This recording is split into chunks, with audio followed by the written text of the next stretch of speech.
the more I like peeled back those layers, the more I felt confident in myself as a Black woman to say, you know what, like I'm fine just the way that I am. And there's no one way to be Black. As my friend Amina Brown says, you can't tell a Black girl how to Black girl. Okay. So Right. every Black girl has their own way of being and, expressing themselves. And I just found so much freedom in giving myself the room to be who I am.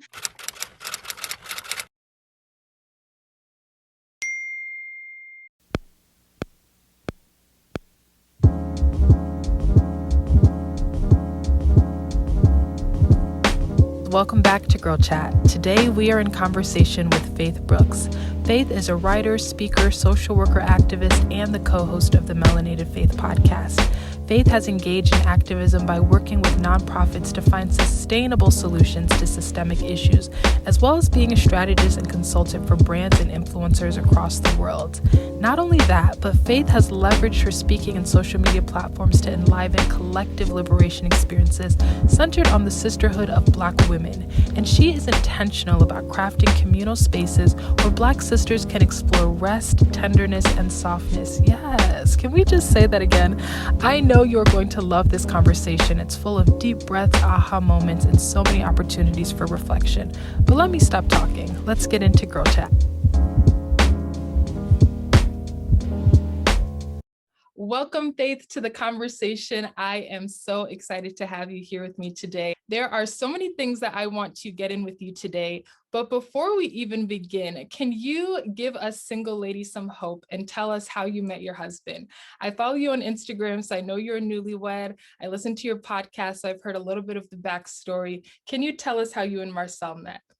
Yeah, sure. So Marcel and I met via a matchmaker. I was, trying not to give up hope. I just turned 30 and I just really knew I was like ready to meet that person, like the person that was for me, the person that, God had for me and would be like aligned, in paths in life. And so I decided to take a risk and get a matchmaker who was a friend who just kind of put it out there that she was matching couples. And I kind of thought it was funny. I was like, oh, she's joking. That's cool.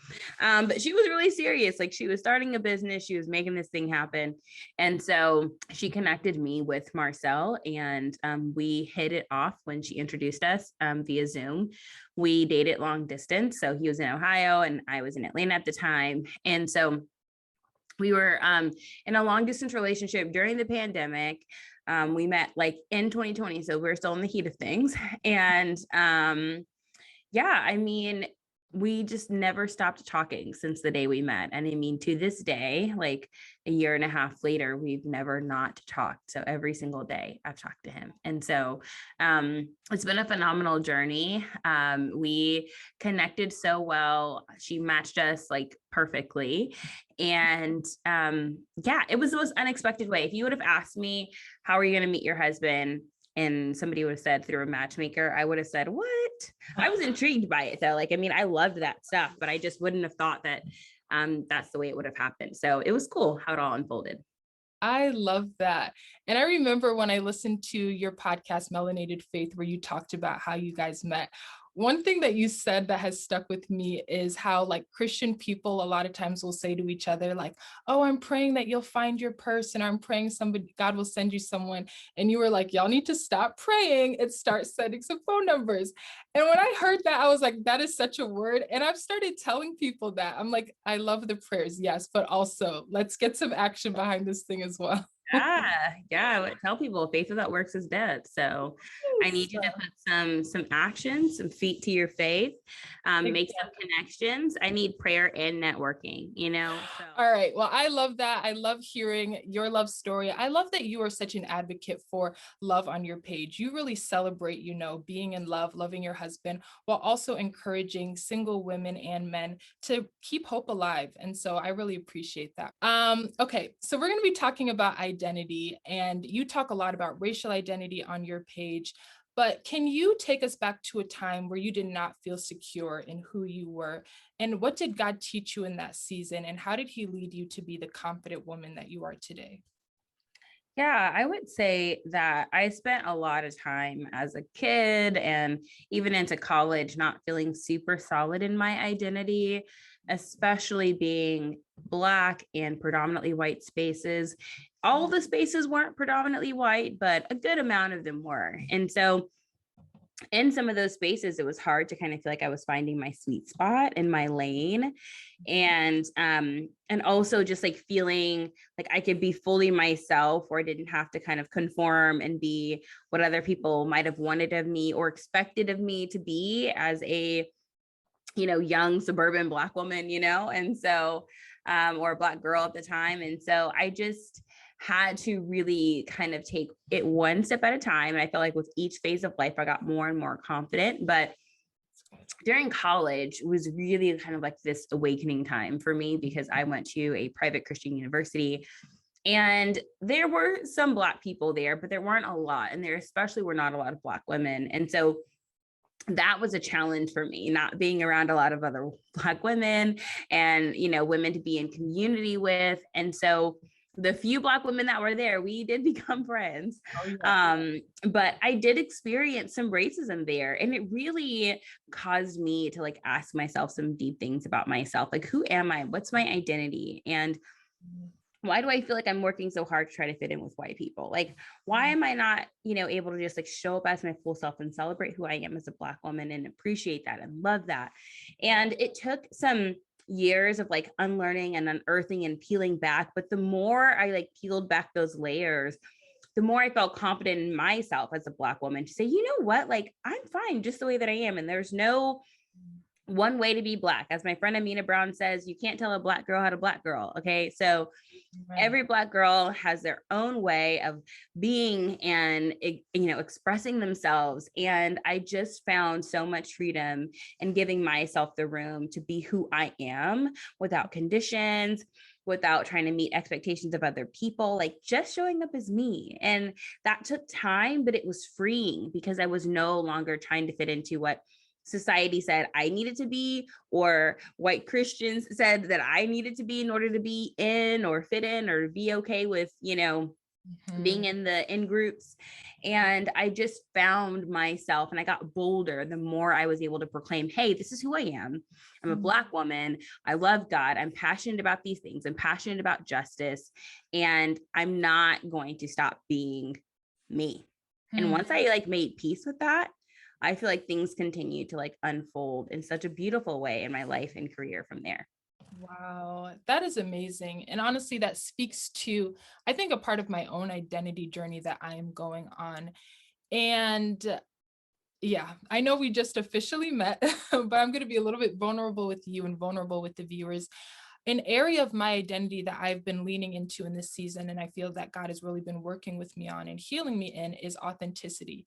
And so I also went to predominantly white institutions growing up.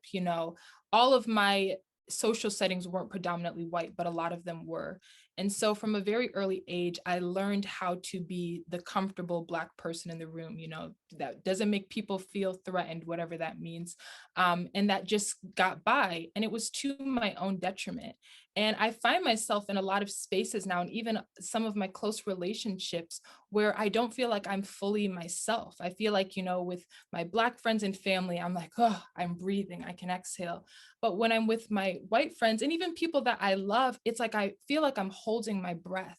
And it's been a very tender spot for me where I'm like, okay, Lord, how do I exhale? How do I unleash the person that you've made me to be, even if people don't like it, even if people reject me? Like, what did that journey look like for you practically, where it's like, okay, I am going to be bolder. I am going to unlearn some of these toxic mentalities that I've adopted, maybe even as a survival method growing up. How did you do that? Yeah, I mean, I think one of the hardest thing for us as Black people to do is to really sit with ourselves and to acknowledge like our own journeys of and moments of internalized racism and the ways that we have ingested these negative thoughts about who we are in our community, right? Like the hardest thing for me, like as a Black woman who's an activist at this point in my life and so passionate about these things, is to like have an honest look back at myself and say, wow, like I had really struggled with some things when it came to internalized racism. And I had to dismantle those things within me, dismantle those biases that I even projected onto my community. And it's a tough truth, but you have to really be able to speak it out in order to move forward and address it and take the next steps you want to take. But the other thing I knew, and this has happened gradually, okay, this has not been like this like really drastic thing, but like over the years, I knew that as I was more bold, as I was like forward about like who I am, what I think and believe, more bold about justice, more bold about addressing racism, I knew that I would lose white friends. And to be honest with you, the majority of the white friends that I had growing up and even in through college, I don't have them anymore. Now, there's a few, but it's a very small few.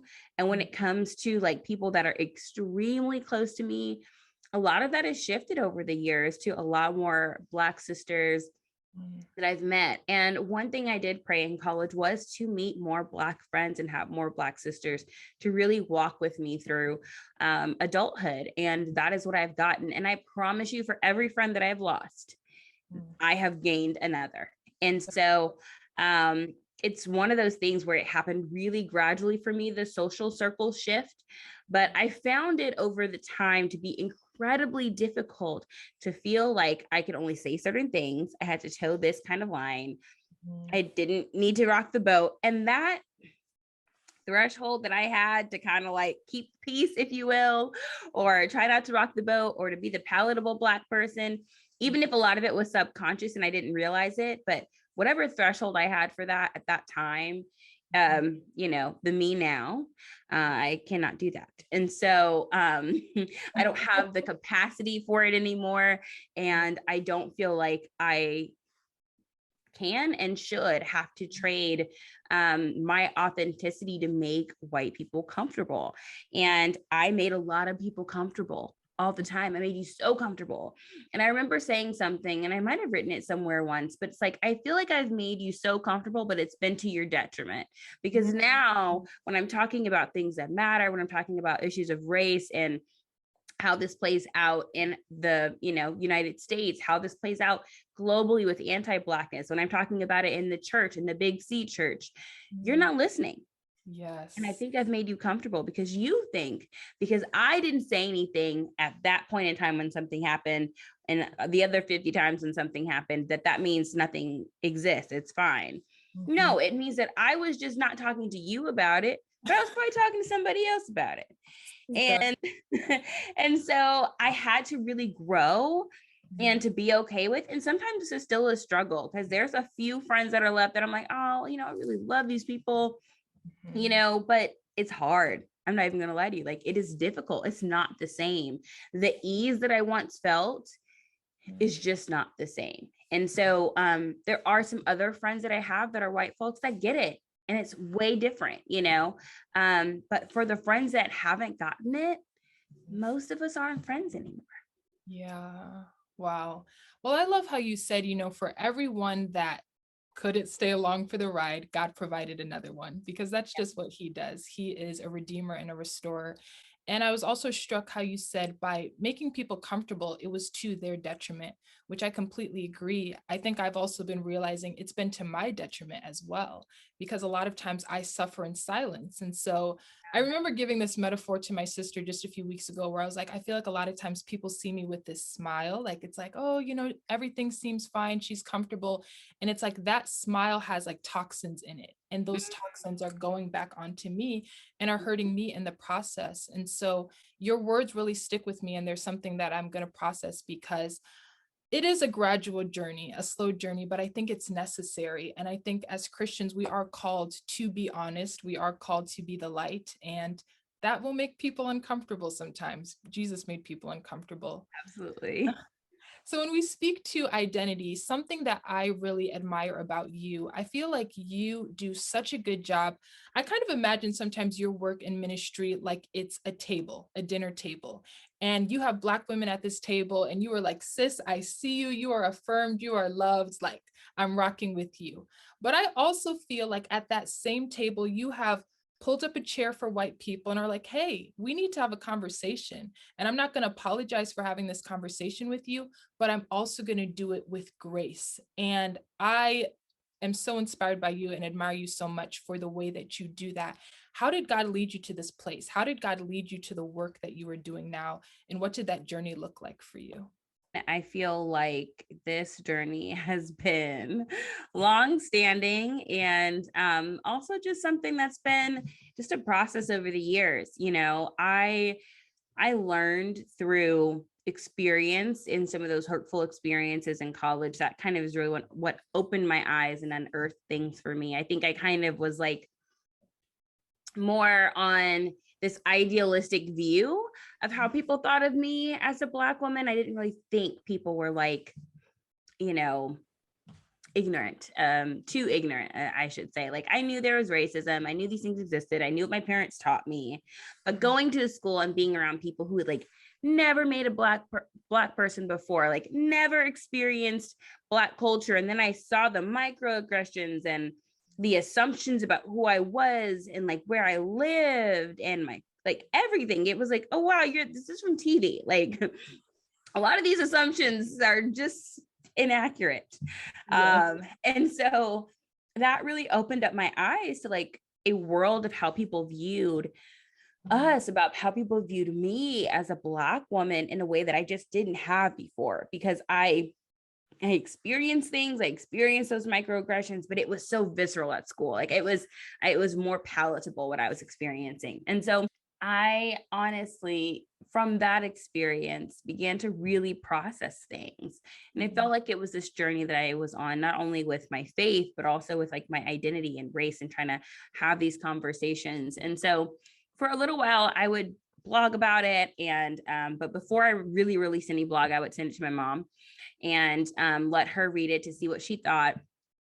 And I remember her telling me, this is really good. Like, I hear what you're saying, but you sound so upset, like, and so angry. I don't think that people are going to hear what you're trying to say. And so for a while, months actually, I would write something and send it to my mom and she would review it and be like, try again. And we did that back and forth for a while until I finally wrote something. And she said, this is really good. I think people are actually going to hear what you have to say. Wow. And it was an exercise that I didn't even realize I needed, but something to help me harness my voice. And it wasn't that it was like wrong that I was angry or frustrated or mad. It was just, how could I channel those feelings and actually say things in a way where people could hear what I had to say? Wow. Because one thing she asked me is, what is the point that you want people to come away from this?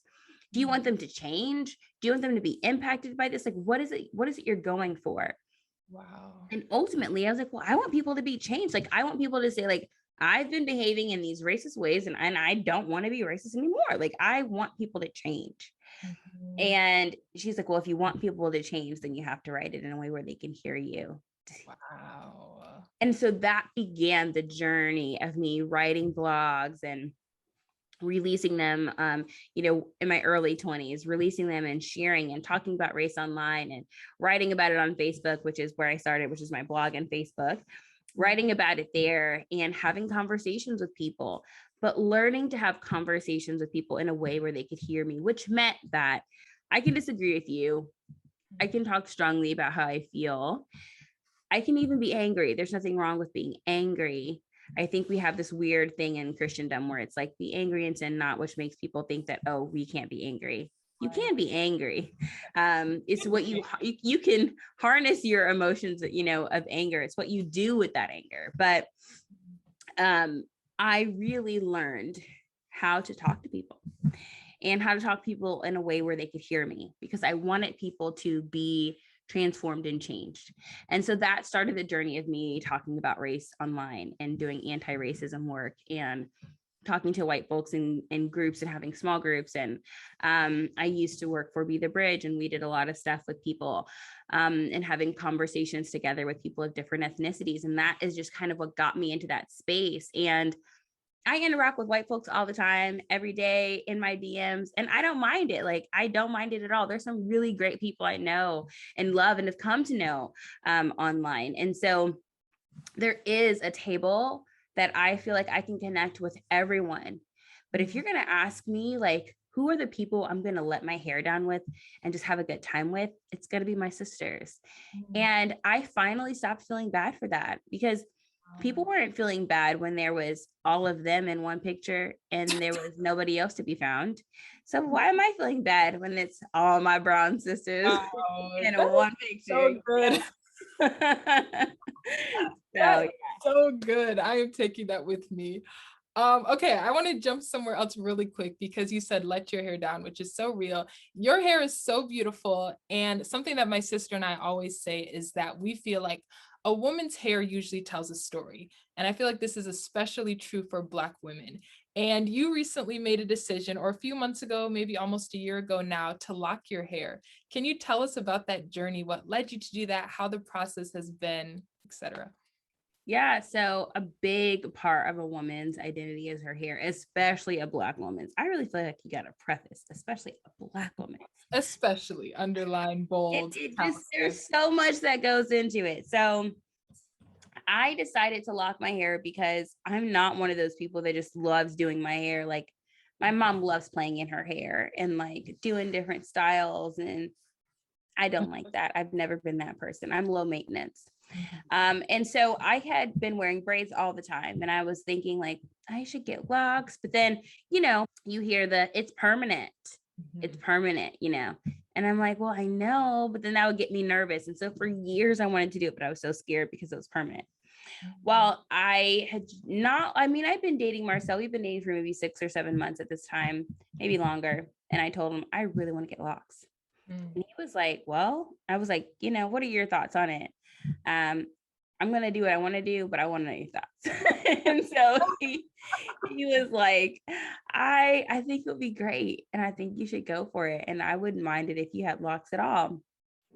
And I just had to like really sit with myself and decide what I wanted. And I wanted that freedom, the freedom to just kind of like not have to feel so burdened down by my hair. I wanted to enjoy my hair. I was feeling like I didn't like my hair. I was frustrated with my hair. And gosh, I didn't feel like I should feel that way, And so getting locks felt like such a freeing experience, but also like spiritual in a way, because it was like another way of stepping into who I am as a woman and my Black identity, because I know that there's negative stereotypes when it comes to locking your hair. And it just felt like another layer of freedom of me just not caring, because our hair is beautiful in whatever form we choose to put it in. And so I thought so much of India Ari's song, I Am Not My Hair, and really started to think about my identity and who I am, and how my hair, while it is beautiful, does not define who I am as a woman. And so I found myself like the more I embraced my identity, the more I began to celebrate my Blackness, my womanhood, the way I am as a Black woman, and not feeling like I need to be like, X, Y, and Z other person that's Black. Like, I can just be Faitth Renee Brooks. Like, this is me. Like, this is who I am. Yes. I felt so liberated. And I think the liberation came because I was not expecting myself to be anybody else other than me.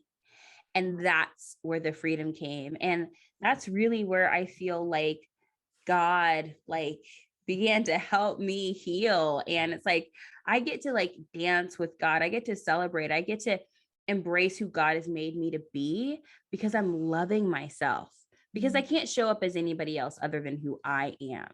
And when I became content with that, wow, like it was a game changer for me, for sure. That is so good. And that is so true. That is a game changer when we sit with who we are and who God made us to be. And not only just see it, but celebrate it. it changes everything. And as you were talking just now, there's this spoken word artist that I love, Ariella Storia. I mean, she does lots of different things, but I remember, I don't know if this was a poem or just something I heard her say once, but she was kind of saying something to the effect of like, we often talk about like Adam and Eve and God making Eve and then bringing her to Adam. But she's like, we don't know how long God sat with Eve. How long did Adam and Eve, or how long did God and Eve just get to talk and dance and explore? And when you were saying dance with God, I feel like that's an invitation that he gives all of us, where it's like, I want to be with you. I want to show you who you are. I want to show you who I've made you to be. And it's not this intimidating thing. It's a wonderful journey that we get to be on with Jesus. So I appreciate you sharing that. And I love that hair is a part of that, because hair really is something spiritual. I don't know what it is, but Yeah. sometimes I will be braiding my own hair and I will be getting emotional or just doing my hair. And I feel so connected with myself, especially as a Black woman. And it's a beautiful thing. So Yeah. I love that. All right. You are working on many projects. You have 2 books coming out. By the time this airs, one of your books will already be out. Can you tell us a little bit about your books? Yeah. So the first one coming out is the Anti-Racism Journal.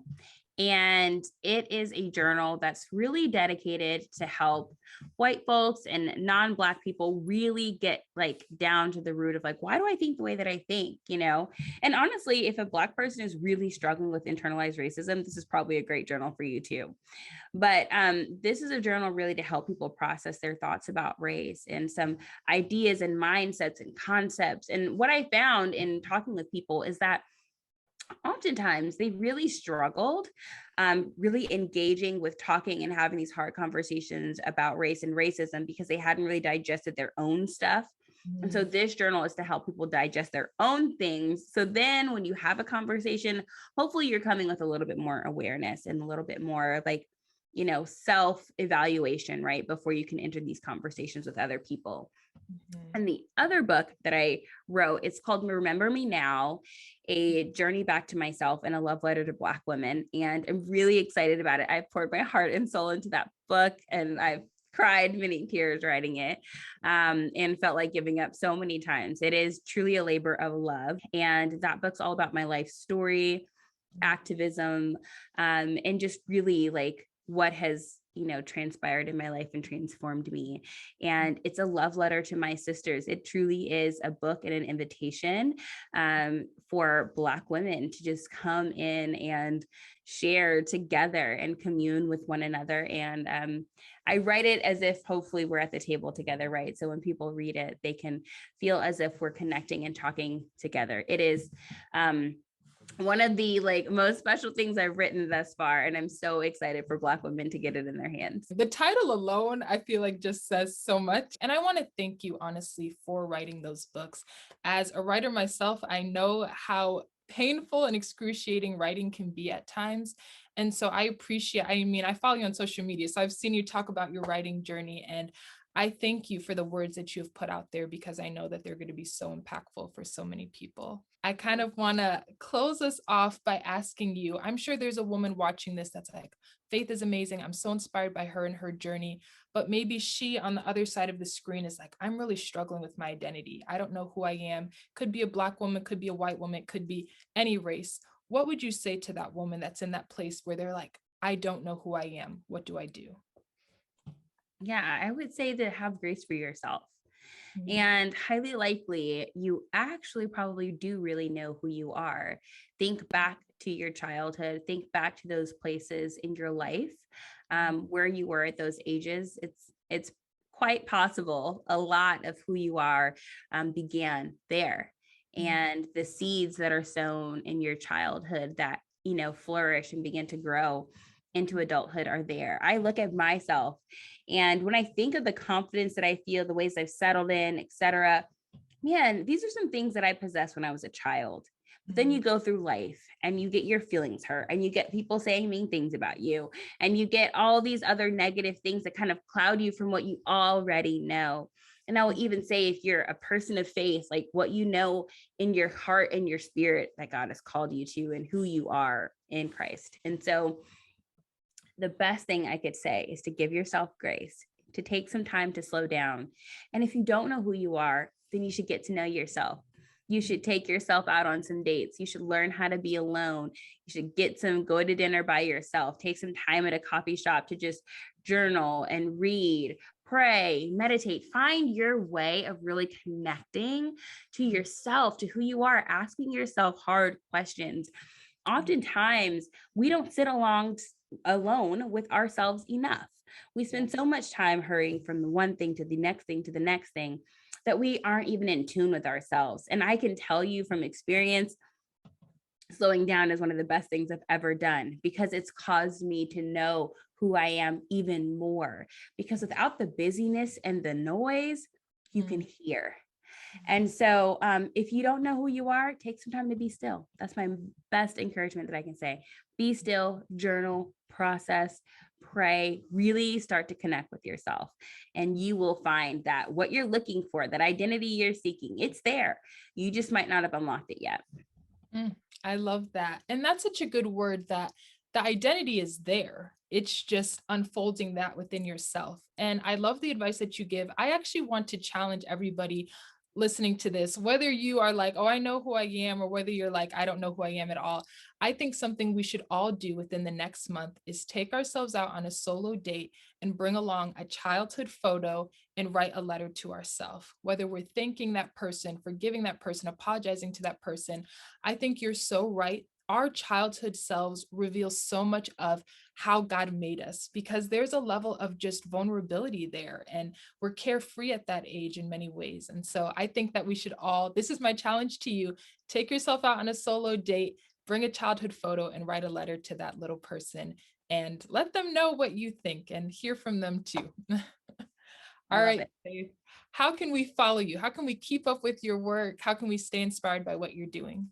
Yeah, so you can follow me on social media on all the major platforms at Faitth B, and I spell my name with 2 T's, so FAITTHB. So Instagram, Twitter, Facebook, TikTok, all the things, whatever social media there is, I'm over there. So you can find me there. Yay, we will definitely do that. Do you have any final words for us before we close out? I mean, honestly, just enjoy life and try not to take it too seriously. That's one thing my mom said to me that really hit home with me. And when life is happening and good things are happening, take time to sit in your wins and to celebrate them. Don't rush on to the next thing too quickly. Enjoy where you are right in the moment. Amen. Enjoy your life. Well, Faith, will you close out by praying for us today? Sure, I will. God, I thank you for every single person who might be listening to this conversation, and for those who might feel lost or struggling in their identity or frustrated or they've lost friends. And I just ask that you would really help to give them the guidance they need, the patience they need, the right connections and people in their life to lead, guide, and direct them, and just to have fun with. I thank you that for the people who are feeling as if they're losing hope and frustrated and aimless or without purpose, that you would show them their purpose, their identity, and help them to have moments of stillness and quiet so they can connect more with you, but also themselves too. In Jesus' name I pray. Amen. Amen. Thank you so much, Faith, for joining us today. You are wonderful, and I'm so grateful for this conversation. Thank you. Thank you so much for having me. The more that I recognize that it's Jesus and nothing else, it's not works, it's not career, it's not friends, it's not cool vacations, it's not hot girl summers, it's not how much I'm studying the Bible, even though that is something that God wants us to do. Nothing of that is based on me. It's all dependent on how much He is my source and how much I identify myself with Him and who God says that I am.